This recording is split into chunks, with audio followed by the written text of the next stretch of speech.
बिहार में नीतीश कुमार एनडीए के साथ करीब 20 साल से सत्ता संभाले हुए हैं और अब इस चुनाव में सत्ता विरोधी कोई लहर ना हो, एंटी इनकम्बेंसी ना हो, इसको संतुलित करने के लिए एनडीए के सबसे बड़े नेताओं में से एक अमित शाह ने बाकायदा सत्ता विरोधी लहर को भांपते हुए कमान संभाल ली है। अब की बार विधानसभा चुनाव में केंद्रीय गृह मंत्री और पूर्व बीजेपी के अध्यक्ष अमित शाह स्वयं बिहार की कमान संभालने को मैदान में उतर चुके हैं।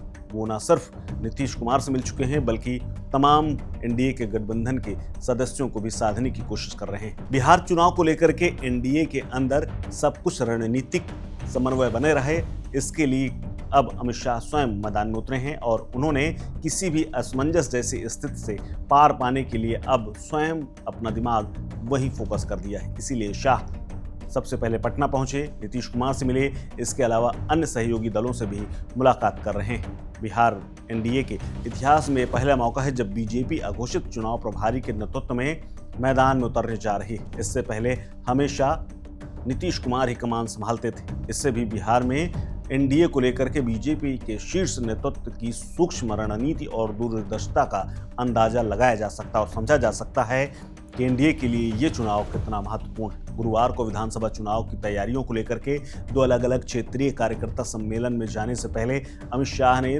मुख्यमंत्री नीतीश कुमार से मुलाकात की। पटना के एक होटल में ये मुलाकात हुई और इस बात के संकेत भी हैं कि अब शाह कमान संभाल रहे हैं। शाह ने स्वयं कमान संभालने की पीछे लक्ष्य जदयू के शीर्ष नेता नीतीश कुमार, संजय झा, ललन सिंह, विजय चौधरी के अलावा चिराग पासवान और हम के संरक्षक जीतन राम मांझी के अलावा रामोलो यानी जिसके अध्यक्ष हैं उपेंद्र कुशवाहा, उनके साथ भी सीटों के बंटवारे को लेकर के लगभग संदेश दे दिया है और कह दिया है कि प्रत्याशियों को चयन करिए, उसके बाद इनका नाम घोषित किया जाएगा। साथ ही बंटवारा भी प्रत्याशियों के चयन के बाद ही होगा। इसके साथ ही शाह ने गुरुवार को बिहार में एनडीए के लिए पिछले दो चुनाव साल 2020 और 2024 के लोकसभा चुनाव में सर्वाधिक लचर प्रदर्शन करने वाले क्षेत्र शाहबाद और मगध क्षेत्र के चुनाव प्रचार का अभियान का भी शुरुआत कर चुके हैं। दोनों बैठकों में शाह ने 10-10 संगठनात्मक जिलों के वरिष्ठ नेताओं और कार्यकर्ताओं को संबोधित करते हुए विकास योजनाओं की उपलब्धियां गिनाई। इसके अलावा महागठबंधन, जिसमें राजद, कांग्रेस और वाम दल समेत कई दल शामिल हैं, उनकी सरकार में बिहार की बर्बादी को लेकर के लोगों को सजग और जागरूक करने की अपील करने के लिए एक संदेश दिया है। क्षेत्रीय बैठक में शाह की सर्वोपरि प्राथमिकता ये थी कि बूथ और मंडल स्तरीय कार्यकर्ता इसमें मौजूद रहें।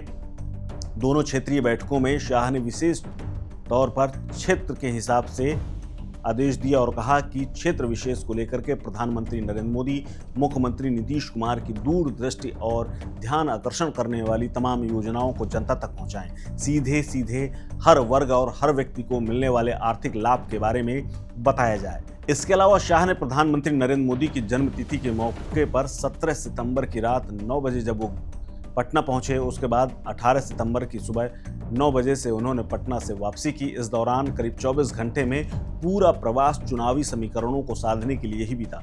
बीजेपी के चाणक्य माने जाने वाले शाह अब की बार हार की भरपाई के लिए स्वयं सूक्ष्म प्रबंधन का काम संभाल चुके हैं, क्योंकि बीते दो चुनावों से एनडीए की वहां पर ताकत घटी है। लेकिन इस बार एंटी इनकम्बेंसी के बीच में बिहार बीजेपी के शीर्ष नेताओं के साथ 5 अलग अलग बैठकों में पूरे 2 महीने में प्रचार प्रबंधन और उसका प्रचार का पूरा ब्लूप्रिंट तैयार करके वो चले गए हैं। मुख्यमंत्री नीतीश कुमार और गृह मंत्री के बीच में राजधानी पटना की एक होटल में मुलाकात हुई। इस दौरान विधानसभा चुनाव की तैयारियों पर चर्चा हुई।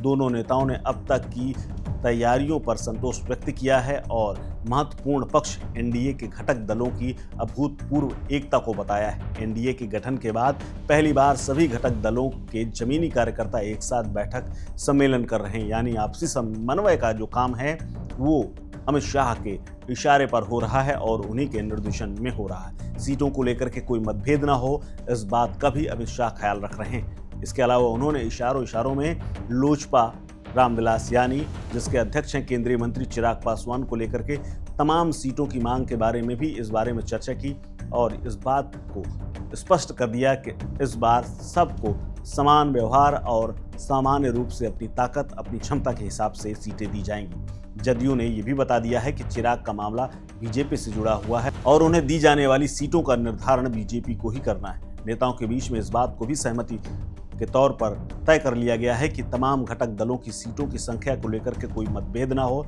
कार्यकर्ताओं में कोई मनमुटाव ना हो, कार्यकर्ता सम्मेलनों की एकजुटता चुनाव के मैदान में नजर आए, इसका भी पूरा ध्यान दिया जाएगा। इस खबर में फिलहाल इतना ही। अपडेट्स के लिए बने रहिए वन इंडिया हिंदी के साथ। नमस्कार। Subscribe to One India and never miss an update. Download the One India app